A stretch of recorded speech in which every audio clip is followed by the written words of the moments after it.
Thank you, Mr. Speaker. I rise today to recognize the distinguished service of three of my colleagues who will not be returning to this chamber in January.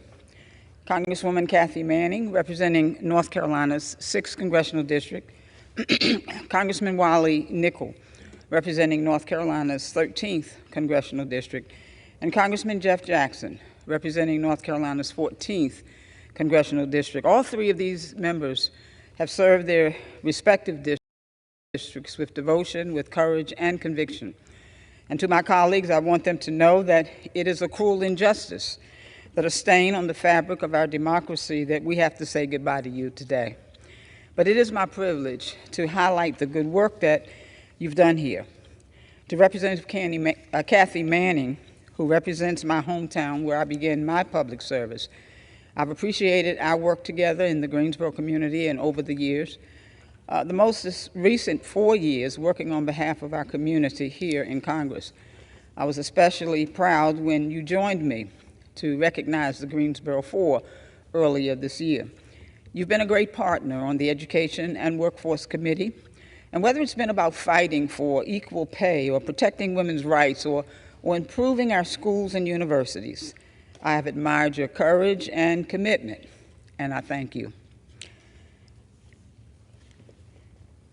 To Representative Wiley Nickel, I have appreciated your knowledge and experience on the Financial Services Committee.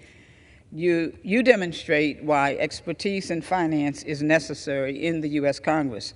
With Shaw University and HBCU in your district, you've helped develop policy proposals that really dig deep into the root causes of inequity and address them at the source.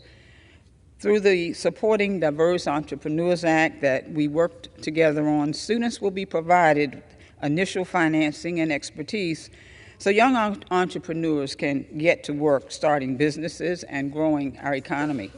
So thank you. Our schools and young people are better for your service. To Representative, now Attorney General-elect Jeff Jackson, it's a joy to serve the people of Charlotte with you. We've delivered great community projects together, like Nourish Up's Hunger Hub, to feed struggling families, and the Umbrella Center, which will serve women and children who've experienced abuse. And we can't forget the new main library for Mecklenburg County, which will provide a community center and access to books and critical services for years to come. We've worked on housing issues together, like the American Neighborhoods Protection Act. And you've been a great model in my Mad Hatter's annual luncheon.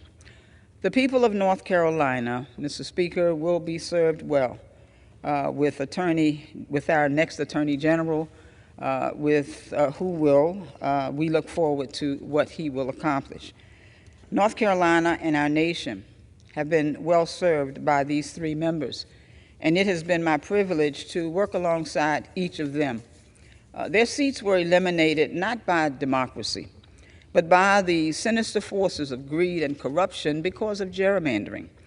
There's been dangerous rhetoric in this chamber about the sanctity and the validity of our elections, and I do want to acknowledge that while our elections are legitimate, that does not make them fair, and it does not mean that our democracy is functioning as intended. And so to my colleagues, Representatives Manning, Nickel, and Jackson, I won't forget your service, and I won't forgive the process by which each of you have to leave this chamber either. And while they may have taken you out of this fight, I know the fight hasn't been taken out of each of you. Shirley Chisholm reminded us that service is the rent we pay for living on God's earth. So my thanks to each of you for keeping your rent fully paid up. God bless you as you move forward. Mr. Speaker, I yield back.